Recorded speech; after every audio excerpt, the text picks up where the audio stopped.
예, 다음 전자공시 시스템 되겠습니다.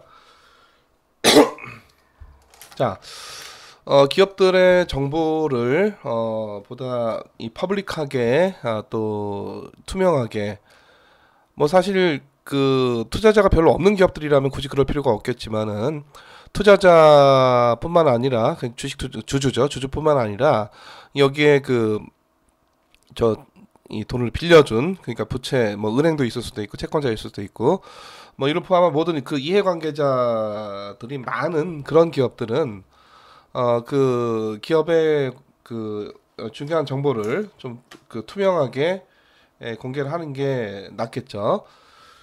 그래서 이 에드가 시스템은 이제 미국이고 이제 다트 시스템 한국인데 물론 이제 다트 시스템도 미국의 에드가 시스템을 그 본따서 어 그 제도화한 것이고요. 그래서 이 에드가 시스템은 뭐 기준이 어떤지 모르겠지만은 자 한국에서는 그 유가증권 시장 코스닥 시장 그 상장한 상장 기업과 보통 총 자산 100억 원이 넘는 기업은 반드시 외부 감사를 받아야 되는 소위 이제 외감 기업인데 이런 그 규모가 있는 기업들은 의무적으로 이 다트 시스템에다가 각종의 재무제표 또 상장 기업들은 각종의 여러 가지 중요한 어떤 경영 상황 또는 뭐 지분 변동 뭐 이런 것들에 대해서 그 적시에 그 공시를 하도록 그렇게 규제를 하고 있습니다. 그래서 아마도 이제 에드가 시스템도 미국에 있는 모든 기업들이 아니라 어느 정도 규모가 있는 또는 이제 그 상장사 그 증권 시장에다가 주식을 상장한 그런 기업들의 그 정보를 공시를 하는 그런 그 시스템이고요.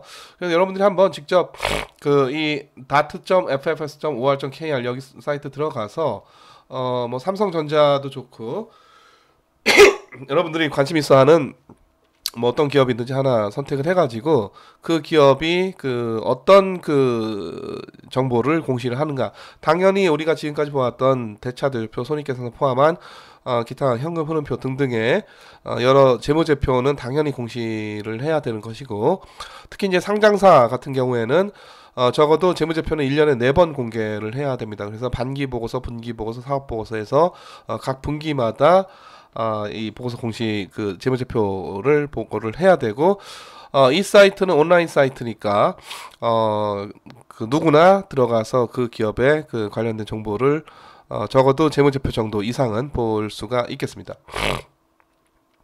자, 요게 바로 미국의 그 에드가 시스템이고 미국의 SEC가 증권시장을 규제하는 증권시장의 그 규제 당국이고요. 그래서 미국은 미국은 저 SEC가 연방 그 기관이 되겠습니다. 그래서 미국 연방 정부의 어떤 연방 정부의 그 권한을 가진 그런 증권시장 그 규제 감독 당국이 되겠고, 자 한국에서는 그러니까 미국은 은행은 또 페드가 증권은 또 SEC가 또 선물시장은 저 CFTC가 또 보험시장은 각 주별 그 보험 감독 당국들이 좀 소위 이제 기능별로 나누어서 규제를 하는 그런 측면이 있고 한국은 아무래도 뭐 미국보다는 경제 규모, 금융시장 규모가 훨씬 작다 보니까 이 금융감독원에 은행, 증권, 보험을 포함한 모든 금융권에 대한 그 규제 감독 권한이 있죠. 그리고 금융감독원은 이, 이 규제 감독을 하는 금융시장 규제 감독을 하는 이 어떤 공공적인 그 이 공공적 역할을 하고 이 공적 권한이 있지만 금융감독원 자체가 정부 부처는 아니고요. 그 상위 기관인 금융위원회가 있고 금융위원회의 이 어떤 정부 부처로서의 그 행정 권한을 이 금융감독원이 금융위가 금융감독원에 위탁을 한 것이죠. 자, 그래서 하여튼 금융감독원에 이 다트 시스템 들어가면은 대략 이렇게 생겼고, 여기에서 여러분들이 원하는 회사명 또는 그 종목 코드를 입력을 하면 되겠는데, 뭐 하여튼 여러분들이 관심 있어하는 회사 또는 여러분들이 혹시라도 뭐 주식 거래를 하게 되면은 그 주식을 발행한 회사를 여기서 검색을 한번 해보시고, 그래서 주식시장에서 주식 거래를 하는 사람들이 종종 그 기업에 대한 정보를 파악하기 위해서 자주 이용을 해야 되는 그런 사이트가 바로 이 금융감독원의 다트 시스템이 되겠습니다. 그래서 유가증권 시장, 코스닥 시장, 또 코넥스 시장 등의 상장사뿐만 아니라 앞서 얘기했듯이 총자산 100억 원 이상의 이 익스터널 오디팅을 반드시 받아야 되는 외감 기업들이 각종 그 정보들을 공시한 그런 시스템이 되겠습니다. 자, 세금 문제고요. 자, 여기 세금에서 요점만 얘기를 하도록 할게요. 자, 세금은 우리 이 경제학에서 우리 평균의 개념이 있고 한계의 개념이 있는데, 자, 평균은 뭐냐면은 평균 비용이라고 하면은, 자, Y라는 생산, 그러니까 이 생산량에 따라서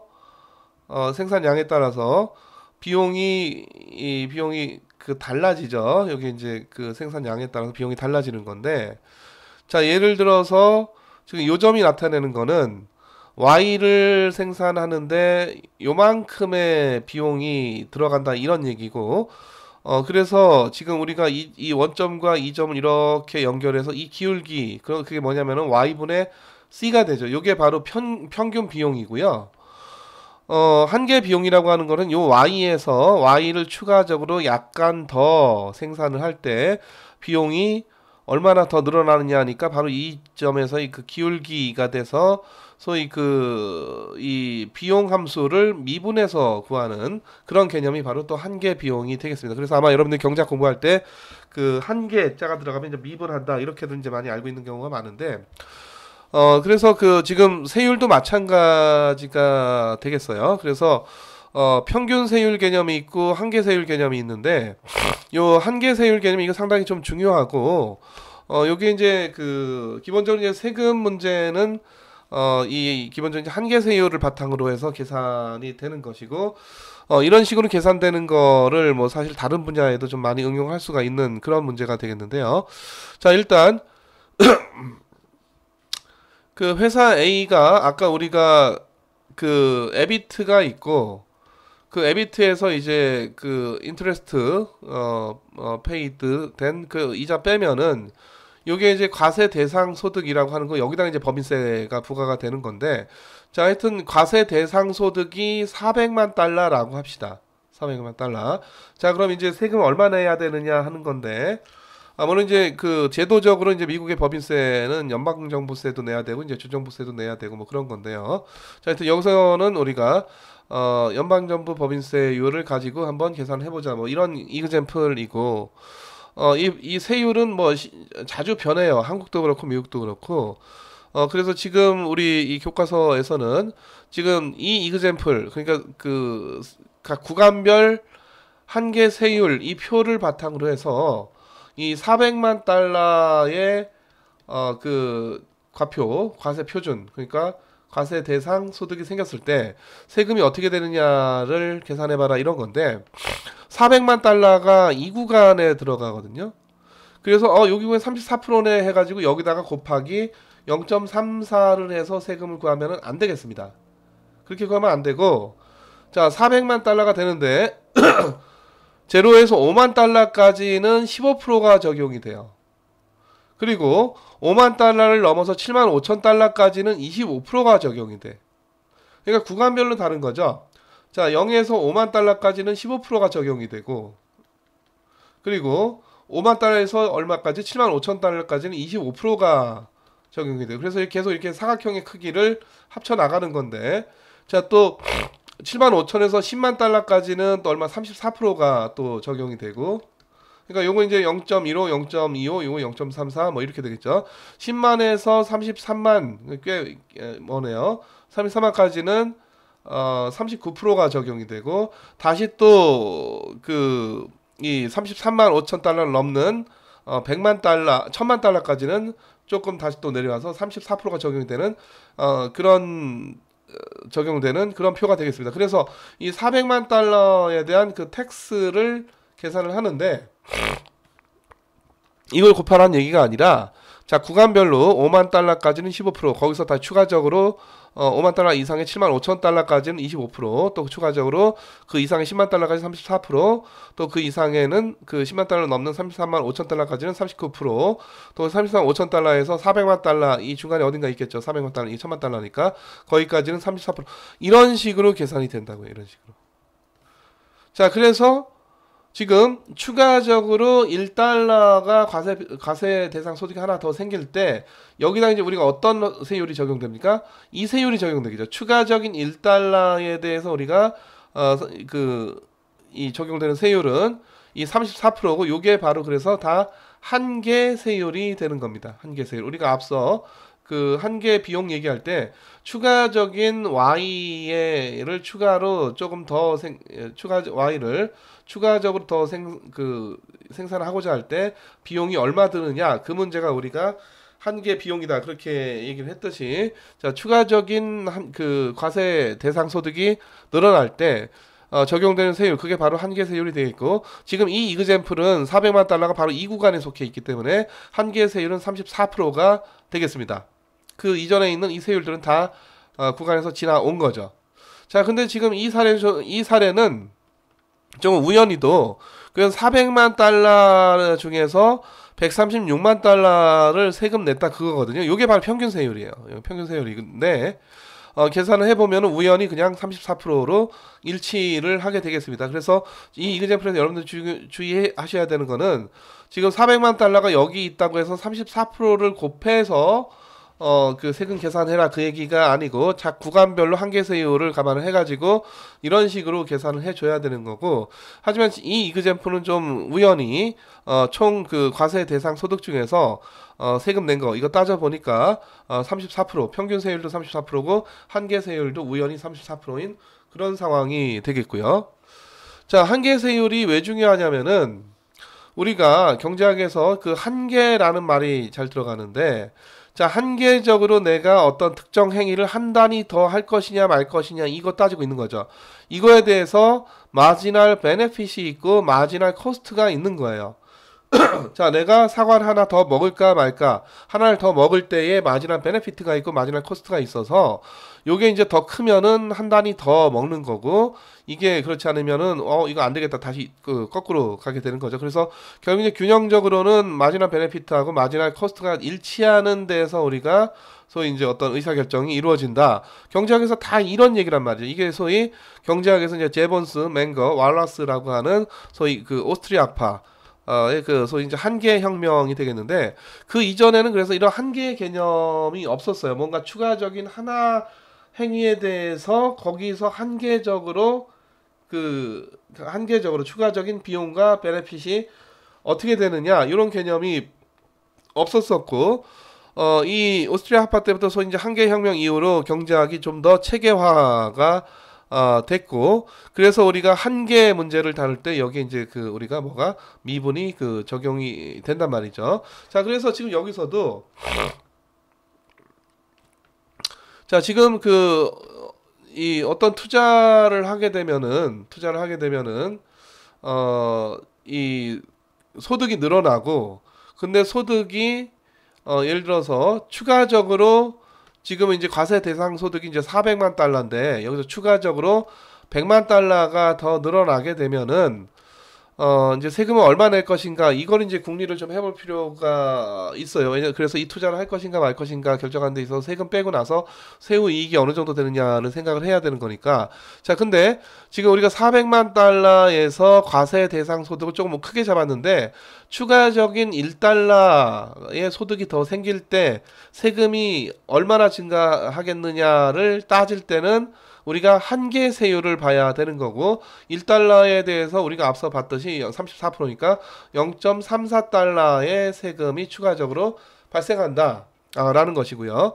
자, 우리가 경제학적인 의사결정에 있어서 마지널을 바탕으로 해서 베네핏과 코스트를 비교를 해가지고 한 단위 더를 할 것인가 말 것인가를 의사결정하듯이, 자, 기업 재무적인 관점에서는 어떤 특정 의사결정에 대해서 고려돼야 되는 이 텍스에서의 세율은 당연히 한계 세율이고, 세율만 한계 세율인 게 아니라 모든 의사결정이 다 마찬가지가 되겠습니다. 어떤 특정 행위를 추가적으로 하나 더 할 것인가 말 것인가, 이 행위에 따른 코스트, 이 행위에 따른 베네피트, 이게 마지널 베네피트, 이게 마지널 코스트. 그래서 어느 것이 크냐 작으냐를 갖고 의사결정을 하게 되겠죠. 자, 85,000달러인 경우라면은, 자, 우리가 앞서 가면은 이 표를 갖고 하면 85,000달러가 지금 여기에 속해 있으니까 34% 곱해라, 그게 아니라, 자, 5만 달러까지는 15%, 5만에서 또 추가적인 75,000달러까지는 25%, 그 다음에 75,000에서 8만 달러까지는 얼마? 34%를 적용해가지고 세금을 계산해라, 이런 얘기고, 자, 그리고 85,000달러 중에서 요만큼 세금 내는 거니까 평균 세율은 대략 20% 정도가 되겠고, 지금 이 85,000달러가 있는 구간이 여기니까 지금 한계 세율, 이 기업이 직면하고 있는 한계 세율, 다시 말해서 추가적인 1달러 소득에 대해서 어떤 세율이 적용될 것인가, 이 문제의 한계 세율은 34%가 되겠습니다. 자, 현금 흐름을 갖고 이제 우리가 계속 중요하다고 얘기를 했고요. 자, 그래서 앞으로 이제 계속 재무제표에서 현금 흐름을 어떻게 이제 우리가 도출을 해낼 것인가 하는 그런 작업들을 이제 많이 하게 되겠고, 그 이전에 여러 재무제표, 대차대조표나 손익계산서 말고 또 뭐가 있다고요? 현금 흐름표, 스테이트먼트 오브 캐시플로우라고 하는 것이 있고, 근데 이것조차도 실질적인 현금 흐름하고는 약간 좀 상이하기 때문에 이 문제는 다음 장에서 우리가 다시 좀 다루도록 하고, 실질적인 현금 흐름을 좀 우리가 따져보는 문제를 다루도록 하겠습니다. 자, 일단은 이 기업은 결국은 자산을 돌려가지고, 이 기업이 가진 거는 물적 자산 이거잖아요. 이렇게 자기 자본과 타인 자본 조달해서 이 자산에 있는 각종 자산을 이거를 돌려가지고, 그러니까 작동시켜가지고 결국 이걸로 이제 생산 활동을 하고 또 판매를 하고 뭐 이런 거죠. 자, 그래서 결국은 기업에 들어오는 현금이라고 하는 거는 이 자산을 제대로 잘 돌려야 여기서 현금이 들어오게 되는 거예요. 그래서 이 자산을 으로부터 나오는 현금 흐름, 이제 뒤에서 우리가 캐시플로우 이 캐시플로우 from asset, CFFA다, 이렇게 이제 표시를 하게 될 텐데, 당연히 이제 캐시플로우라고 하는 건 어디서 창출되는 거냐면은 이 기업이 갖고 있는 자산에서 나오는 겁니다. 그래서 자산으로부터의 현금 흐름의 문제를 우리가 다루도록 하고, 요거는 이제 우리가 조금 지나서 나중에 이 문제를 다시 또 좀 자세히 보게 될 텐데, 자, 일단 소위 대차대조표 항등식은 앞서 얘기했듯이 자산이라고 하는 것이 부채하고 뭐하고 자기 자본의 합이다. 여기 이제 대차대조표 항등식이고, 소위 이 캐시플로우 아이덴티티, 다시 말해서 현금 흐름 항등식이라고 하는 거는 자산으로부터의 현금 흐름이라고 하는 거는, 자, 부채를 제공한 채권자, 자기 자본을 제공한 주주, 그러니까 자산으로부터 창출되는 현금 흐름은 주주와 채권자에게, 누구에게? 채권자에게 다 배분이 돼야 된다, 이런 얘기입니다. 자, 그래서 이 현금 흐름 항등식 지금 보시면은, 자, CFFA라고 하는 것은 자산으로부터의 현금 흐름이라고 하는 거는 이 기업으로 들어오는 것이죠. 자산 때문에 들어오는 거고, 결국 항등식으로 이걸 보통 이제 우리가 소위 이제 잉여 현금 흐름 뭐 또 이렇게 부르기도 하는데, 이거를 누구한테? 채권자한테도 나눠주고 누구한테? 주주한테도 나눠줘야 된다, 이런 얘기죠. 그래서 채권자로의 현금 흐름과 주주로의 현금 흐름을 합친 것이 바로 또 뭐하고? 자산으로부터 현금 흐름하고 같아야 되겠습니다. 자, 근데 이 자산으로부터 현금 흐름이라고 하는 거는, 자, 보다시피 크게 세 가지 요소를 갖고 계산을 하는데요. 자, 하나는 이 OCF라고 하는 기업의 일상적인 생산 판매 활동으로부터 발생하는 오퍼레이팅 캐시플로우라고 하는 그런 현금 흐름이 되겠고요. 자, 요거는 이제 자본 지출은 이 기업이 투자를 하게 되면은, 다시 말해서 고정 자산을 늘리게 되면은 캐시가 나가게 되는 거고, 그러니까 이건 우리가 앞서 얘기했던 손익계산서에서 비용처럼 처리를 하면 안 되겠습니다. 캐시가 나가긴 나가는 거죠. 자, 그래서 그 나가서 물론 이제 기업의 고정 자산이 갖춰지게 되는 것인데, 자, 하여튼 우리가 캐시에만 집중해서 보자면은, 자, 자산으로부터의 현금 흐름 중에서 영업 때문에 돈이 들고 나는 게 기본적으로 있는 거고, 요거 이제 우리가 OCF라고 하고, 자, 투자를 하게 되면은, 그게 이제 보통 우리가 캐피탈 익스펜디처 또는 캐피탈 스펜딩, 캐피탈 익스펜디처를 줄여서 우리가 카펙스 이렇게 얘기를 하기도 하고요. 그러니까 요거는 이제 기본적으로 고정 자산에 대한 투자가 되겠고, 자, 두 번째는 뭐냐면은 요거는 이제 유동 자산에 대한 일종의 투자가 되겠는데, 자, 이 고정 자산에 대한 투자는 고정 자산이 얼마나 늘어났느냐. 그러니까 T-1년도에 고정 자산이 100억 원어치가 있었는데 T년도에 고정 자산이 120억 원어치가 됐다면은 20억만큼 투자를 더 한 거죠. 공장기계 설비를 더 늘린 거예요. 그래서 요 차이를 보면은 우리가 캐피탈 익스펜디처가 어떻게 되느냐를 알 수가 있는데, 다만 한 가지 좀 조정을 해줘야 되는데, 여기에 이 감가상각을 빼주는 거죠. 그러니까 이 감가상각이 그 계상이 되기 때문에 사실 100억 원이 있다가 여기 이제 감가상각으로 10을 뺀다는 얘기는 여기 이제 그 90억 원으로 다시 재평가한다는 얘기고, 그래서 100억 원에서 120억까지 이 차이가 아니라 90억 원에서 120억 이 차이 다 30억 원이 결국 새로운 그 투자가 이루어진 것이다, 이렇게 봐야 되겠습니다. 그래서 투자가 이루어지면은 캐시는 나가는 거죠. 그래서 마이너스. 자, 요거는 플러스. 자, 순운전자본은 우리가 앞서 봤듯이 유동자산에서 유동부채를 뺀 거를 우리가 순운전자본이라고 하고, 그러니까 요거는 고정자산에 대한 투자고 요거는 유동자산에 대한 투자가 되겠는데, 이건 사실 투자가 아니죠.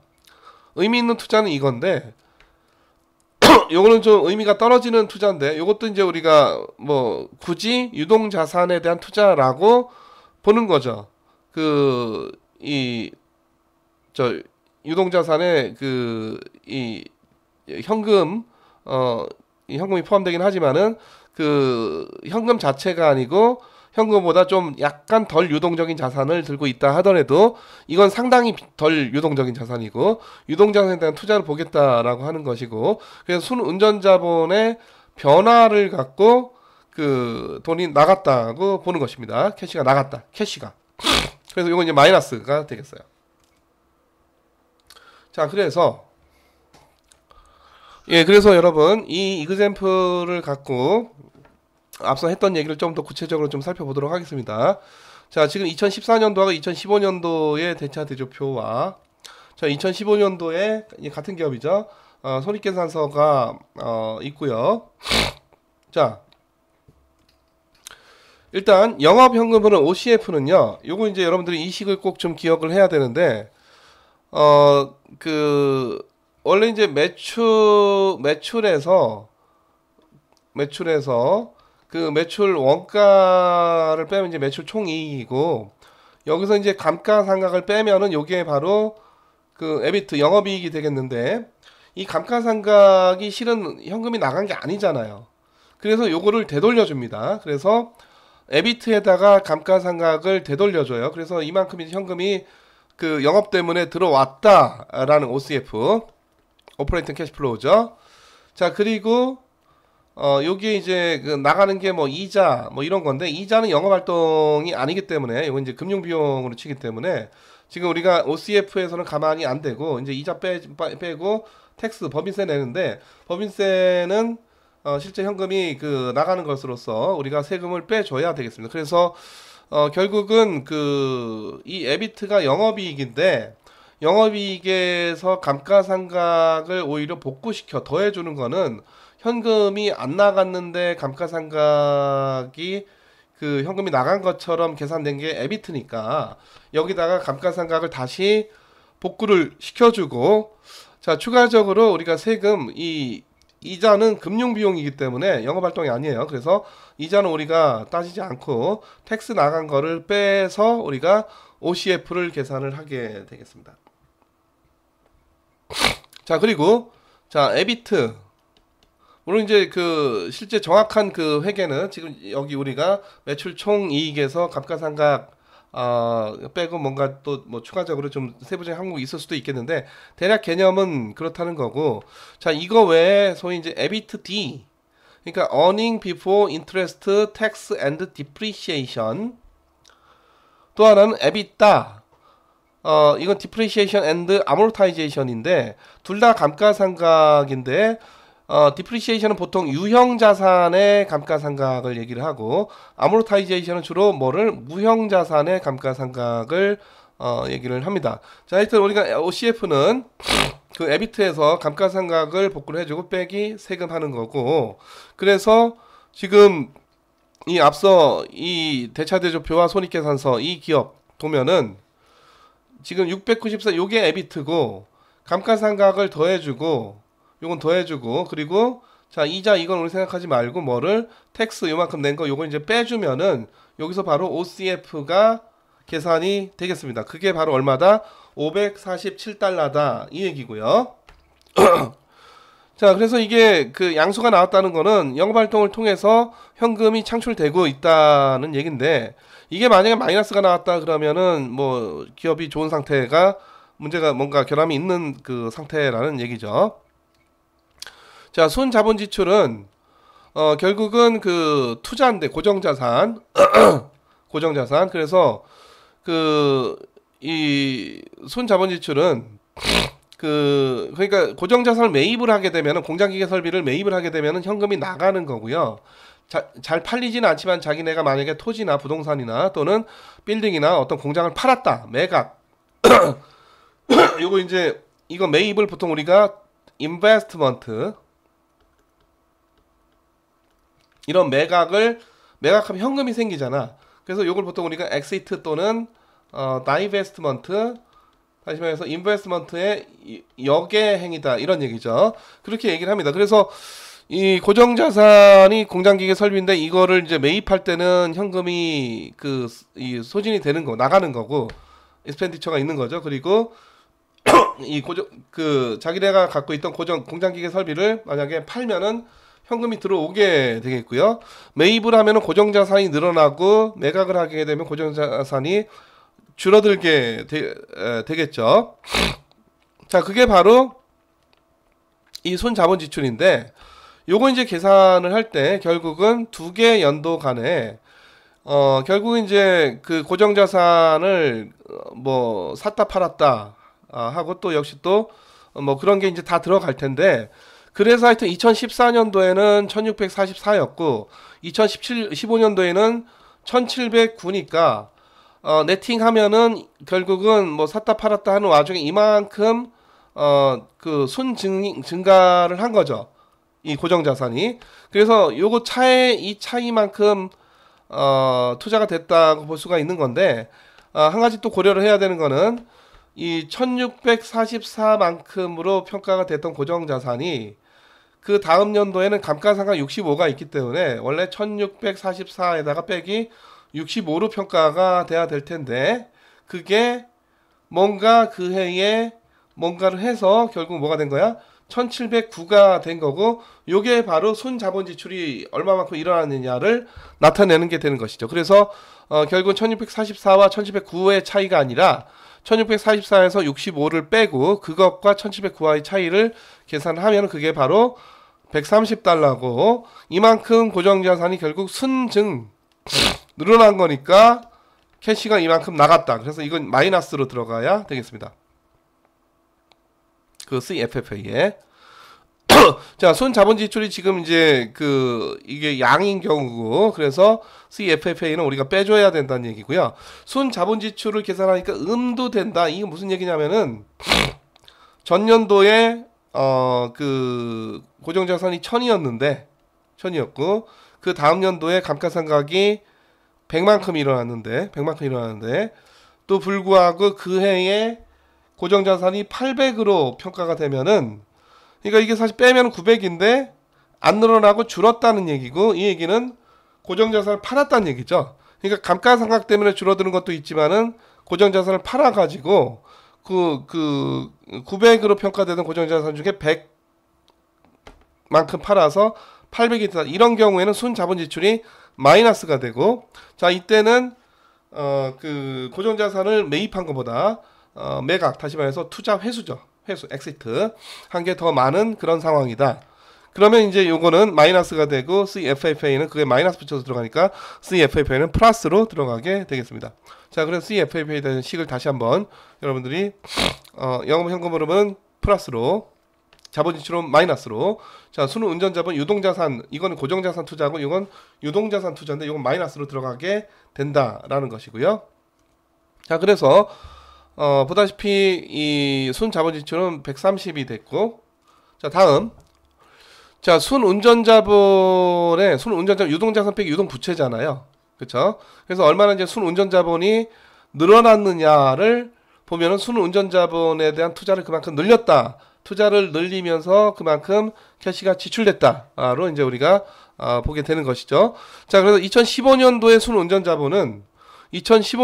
운전자본은 자, 이쪽이 유동자산이고 이쪽이 유동부채니까 여기에서 이거 뺀 것이 2015년도의 넷 워킹 캐피탈이고, 다시 또 여기에서 요거 뺀 것이 2014년도의 넷 워킹 캐피탈이 되겠습니다. 그거를 이제 각각 2015년도와 2014년도에 대해서 계산한 것이고, 자, 그래서 결국 요거 이제 빼는 거죠. 그래서 2014년도부터 2015년도까지 순 운전자본의 변화가 얼마가 있었느냐를 보니까 330만큼 순 운전자본이 늘어난 거예요. 그래서 순 유동자산에 대한 어떤 투자가 일어났다라고 보는 거죠. 물론 순 운전자본, 순 유동자산은 빨리 현금화할 수 있는 자산이기 때문에 이걸 우리가 보통 그 일반적인 의미의 투자는 아니지만은 하여튼 이런 자산으로 현금보다는 약간 유동성 떨어지는 자산으로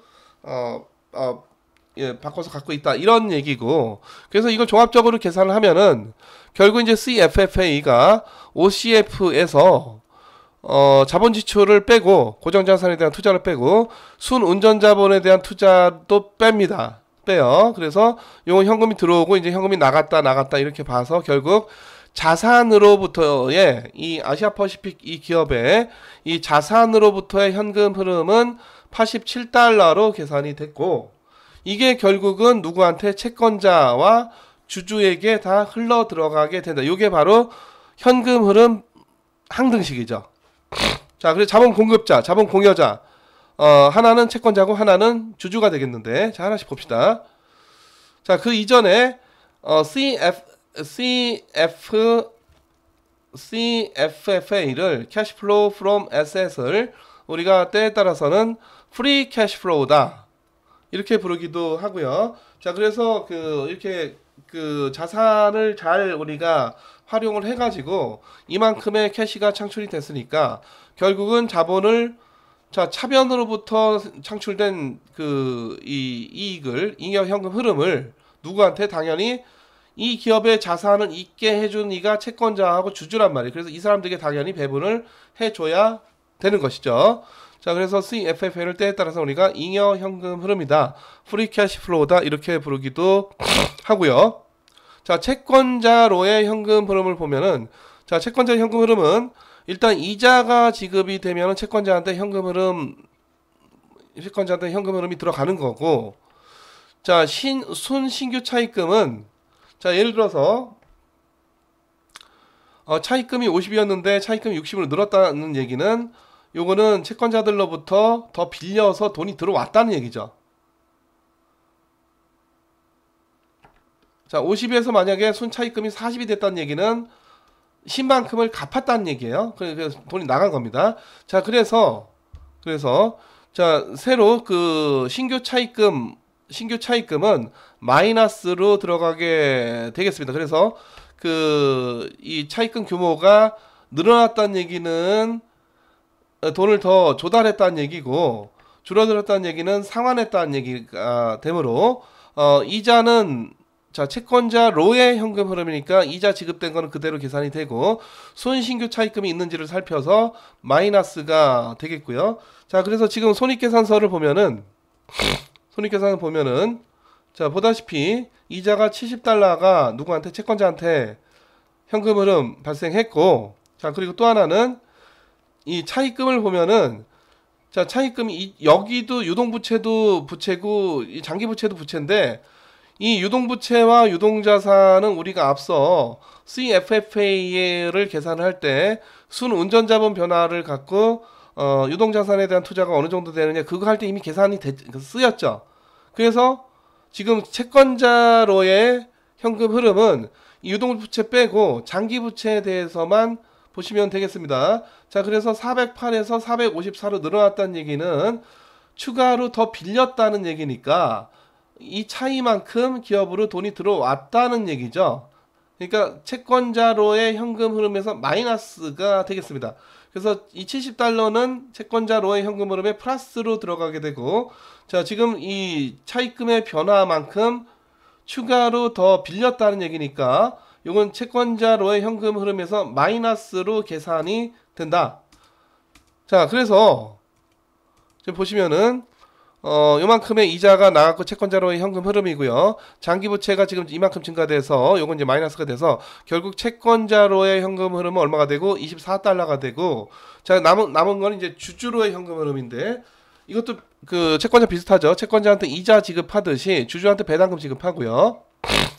자, 그래서 그 채권자 중에서 그 장기 차입금이 이게 늘어나느냐 줄어드느냐, 요거 이제 따져보는 건데, 결국은 이 에퀴티 쪽이 늘어나냐 줄어나냐 요걸 좀 우리가 살펴봐야 되겠고, 자, 그 중에서 자, 그래서 우리가 에퀴티 쪽을 봐야 되는데, 지금 그 에퀴티를 보면은 이 표에서 지금 손익계산서 표에서 보다시피 지금 리테인드 어닝이 이 유보가 됐고요. 309가 유보가 됐고, 자, 그게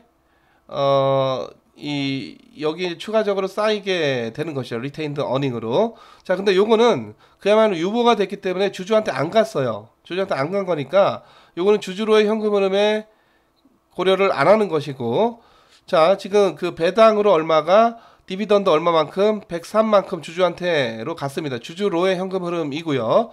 자, 그리고 지금 이 보통주 이게 이제 그 유보 이익을 제외한 이 보통주가 얼마가 되는, 이건 이제 소위 이제 이익잉여금, 자본잉여금이 되는 것이고, 보통 이익잉여금이 되는 것이고, 그래서 지금 보통주 쪽이 600에서 얼마로, 보통주에 의한 그 자본금이죠. 그래서 600에 640으로 지금 늘어났습니다. 늘어난 걸 봐서 결국은 주주로부터 더 조달을 했다, 이렇게 볼 수가 있는 것이죠. 그래서 이만큼 늘어난 것만큼 주주로의 현금 흐름으로서는 빼줘야 되겠습니다.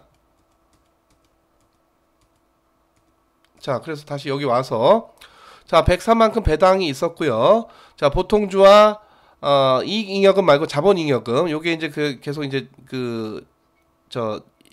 이 자기 자본으로 다 쌓여가는 거죠. 근데 그 유보이익이 바로 이익잉여금인데, 그건 주주한테 간 게 아니고 기업에 둔 거니까 그거는 우리가 고려할 필요가 없는 것이고, 자, 그래서 보통주와 자본잉여금이 600에서 640으로 이만큼 증가했다는 얘기는 주주로부터 더 조달을 했다는 얘기예요. 뭐 유상증자를 해가지고.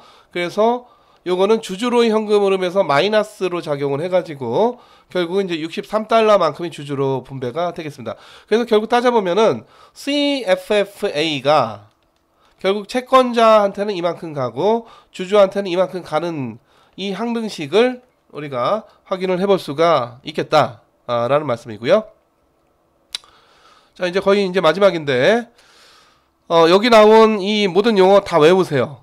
어쩔 수 없습니다. 다 외우는 거 외에는 달리 방법이 없어요. 그래서 캐시플로우 프롬 에셋 항등식, 그리고 CFFA가 그 OCF 빼기 net capital spending 빼기 증감이죠. change in net working capital. 다 이거 다 외우시고요.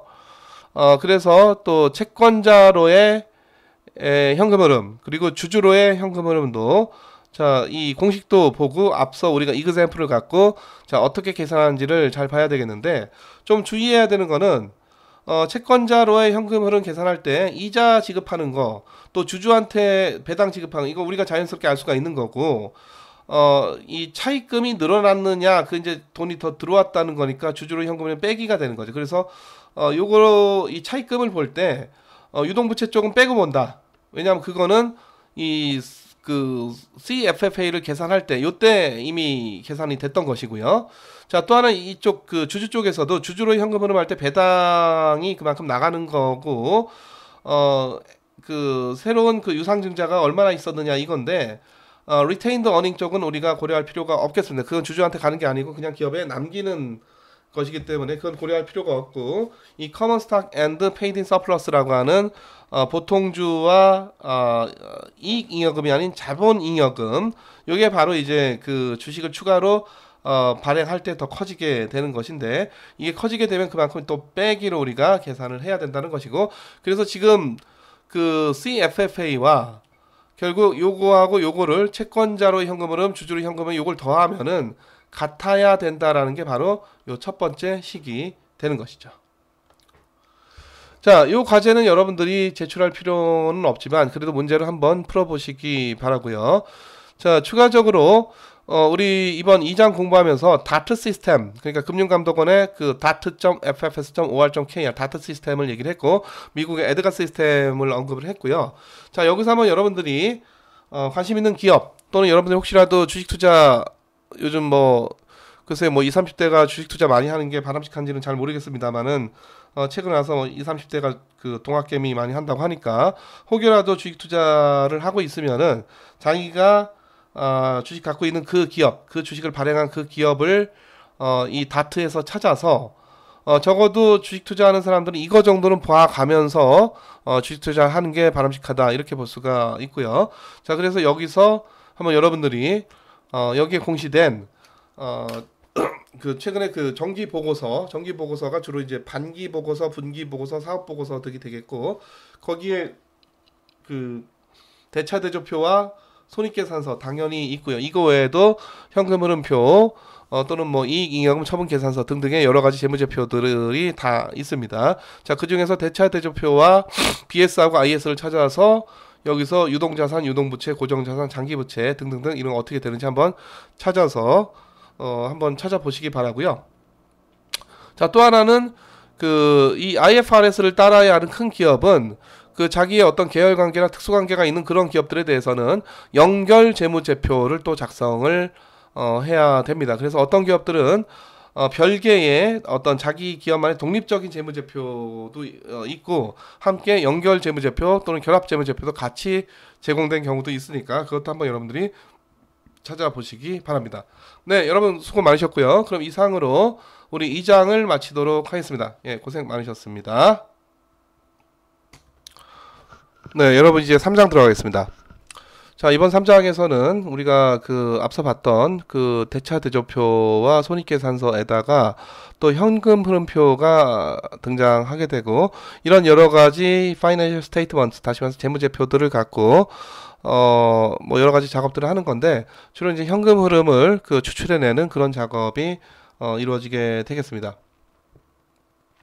자, 일단 여러 가지 재무제표가 그 기업의 어떤 시장 가치나 또는 어떤 실질적인 현금 흐름을 완벽하게 반영하지는 못하지만, 그렇다고 해서 없어서는 안 되는 것이죠.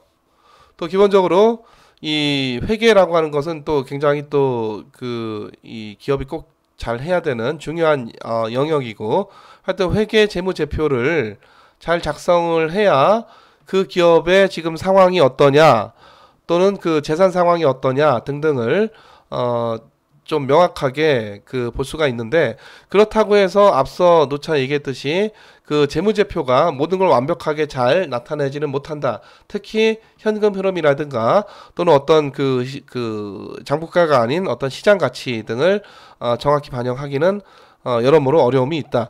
그건 그 어떤 회계 자체의 문제라기보다는 회계를 그런 식으로 작성할 수밖에 없는 어떤 현실적인 한계 때문에 그렇다고 보시면 되겠어요.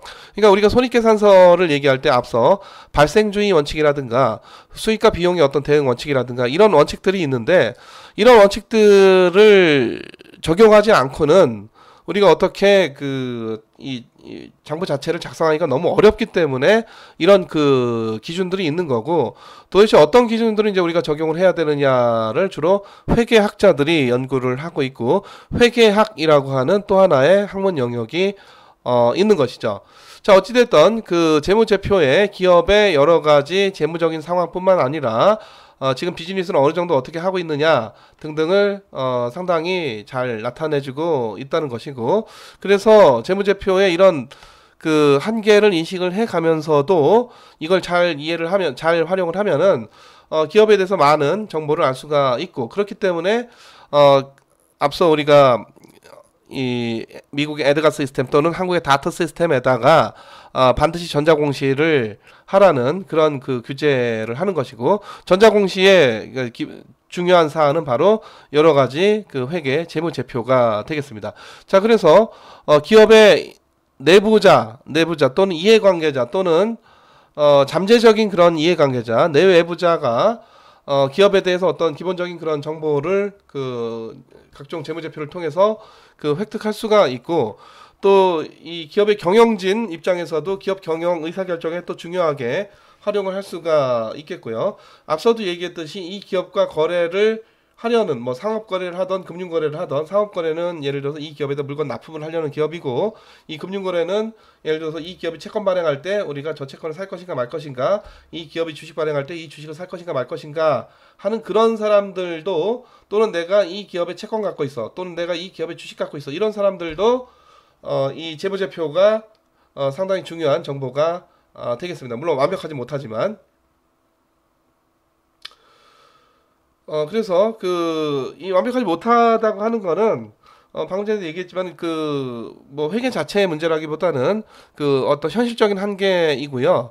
그래서 어떤 특정 기준을 세워서 우리가 그 회계 재무제표를 작성을 하다 보니까 보다 이제 본질을 따지는 경제학하고는 약간 괴리가 생기고, 그래서 그 회계 재무제표에서 얘기하는 회계적 비용의 의미하고, 경제학에서 얘기하는 비용하면 당연히 우리가 경제학 비용은 기회비용이고, 우리가 앞서도 얘기했듯이 기회비용이라고 하는 것이 무슨 뭐 추상적인 비용이고, 무슨 뭐 이게 측정할 수 없는 비용이 그게 아니라 이게 중요한 비용이 되겠습니다. 이 기회비용이라고 하는 것이 결국 사람의 의사결정은 기회비용 갖고 해요. 무슨 얘기냐? 어떤 사람이 편의점을 경영을 하는데 알바생한테 인건비 주기 싫다고 해서 자기 혼자 24시간 내내 이 편의점 주인이 장사를 했습니다. 카운터에 앉아가지고 뭐 막 엄청난 노동이죠. 24시간 내내 편의점 24시간 돌아가야 되는 거니까. 자, 그래서 한 달 끝나거나 정산을 해 보니까, 자, 매출이 있고, 또 이 편의점 물건 사 들여와야 되니까 소위 이제 이게 원자재, 중간재, 부자재가 되겠죠. 또 이거 다 빼고 뭐 전기세 내고, 그리고 또 임대료가 또 크죠. 임대료 내고 하고 나서 남으니까 이제 법인세도 냈을 텐데, 이건 법인세가 아니라 이제 이 자영업자니까 앞서도 우리가 얘기했듯이 개인 소득세가 되는 것이죠. 뭐 하여튼 이 사업소득세를 내고 그리고 나서 예를 들어서 한번 200만 원이 남았다고 해봅시다. 200만 원. 그러니까 회계적으로는 이것저것 다 떼고, 회계적으로 굳이 물론 이제 이 편의점 하나의 개인 사업자이기 때문에 대기업만큼 이렇게 각종의 그런 재무제표를 명확하게 작성할 필요도 없고, 실제 그렇게 작성하는 사람도 없지만, 굳이 이 편의점에 대해서 재무제표를 작성을 한다면은 요 200만 원이 일종의 당기순이익이 되는 거거든요. 당기순이익이. 자, 그러면은 200만 원 남았네라고 이 편의점 주인이 좋아할까요? 그래서 이 사업 좀 되네 하고 계속 열심히 해야겠다 이럴까요? 200만 원에서 뭐가 아직 안 빠졌어? 자기가 24시간 노동한 건 안 빠졌죠. 24시간 노동하는 바람에 병도 얻어서 병원비까지 발생을 했어. 병원비 여기서 빼, 50만 원 빼. 그럼 150만 원밖에 안 돼. 그럼 150만 원 남았다고 좋아할 게 아니라, 야, 내가 한 달 동안 24시간 내내 일했는데 그 인건비를 최저임금으로 쳐도 180은 받아야 되는데 지금 150 남았으면은 이거 결국 마이너스네. 이런 생각을 해야 되는 게 맞는 생각이죠. 회계적으로 200만 원 남았다고 해서 뭐 병원 빼고도 150만 원 남았다고 해서 좋아할 게 아니라, 그래서 이 사업 되는 사업이다 하고 좋아할 게 아니라, 내 인건비를 내가 지금 나가서 바깥에 막노동을 해도 한 달에 한 300원 벌 것 같고, 최저 뭐 그것까지 아니라 하더라도 내가 만약 최저임금 받고 일한다고 해도 한 달에 한 180만 원 벌 것 같은데, 지금 150 남으면은 내 인건비 이거 빠지면은 이거 결국은 적자 아니냐. 당연히 이런 생각을 해야 되는 게 맞는 생각이고 상식적인 생각이고, 과연 내가 이 편의점 사업을 계속 해야 될 것이냐 말아야 될 것이냐 심각한 고민에 빠지게 되겠죠. 그럼 이 사람이 생각하는 그 비용이라고 하는 거는 결국 회계적인 이익만을 보고, 그러니까 여기엔 더 빠져야 될 비용이 아직 안 빠진 거죠. 기회비용이. 이것만 보고 의사결정을 해야 되는 게 아니라, 진정으로 이 사람의 의사결정에 지대한 영향을 미치는 비용은 이런 비용들인 겁니다. 보이지 않는 기회비용. 명확히 어떤 뭐 비용은 나간 건 아니지만은, 그래서 이것까지 감안을 하면은 마이너스니까, 이 편의점 사업을 계속 할 것이냐 접어야 될 것이냐를 심각하게 고민을 하게 되겠죠. 그래서 기회비용이 상당히 중요한 거예요. 추상적이고 경제학자들이나 쓰고 뭐 측정하기 어렵고 뭐 등등 해가지고, 이거는 뭐 우리가 뭐 회계장부에 반영하기도 어렵고, 그래서 이거는 그냥 뭐 이론적인 비용일 뿐이다라고 치부할 비용이 아니라, 실제로 우리가 특정 의사결정을 할 때 고려하는 비용이 기회비용입니다. 자, 또 하나. 자, 기회비용의 중요성에 대해서 또 얘기를 하는데, 자, 내가 월세를 산다. 돈이 나가요. 죽어. 자, 내가 전세를 산다. 돈이 안 나가는 것 같지만, 자, 내가 5억 내고 전세 들어가서 나중에 얼마 받아? 5억 받고 나오는 게 전세 계약이죠. 자, 그게 전세 계약인데, 내가 5억 내고 들어와서 5억 받으니까 너 내는 돈 없다 하고 좋아할 게 아니야. 자, 5억을 집주인한테 맡기고 나는 대신 이제 집을 쓰는 거지만, 집주인은 이 5억에 대한 이자를 누가 먹어? 집주인이 먹겠죠. 그러니까 내가 먹어야 될 이자를 집주인이 먹는 거예요. 그러니까 그것도 기회비용이야. 내가 지금 5억 내고 들어가서 5억 받고 나왔다고 해서 지금 비용이 제로다가 아니라, 5억을 내가 은행에다 넣었으면 5억에 대한 이자를 내가 받아 먹을 텐데, 이거 결국 누가 받아 먹어? 집주인이 받아 먹고, 결국은 내가 그 이자를 향유를 못 하는 거죠. 자, 그래서 그게 전세의 비용이다라고 생각을 해야 되는 겁니다. 전세 비용이 없다고 생각하면 안 돼. 자, 또 하나는, 자기 집에 있어도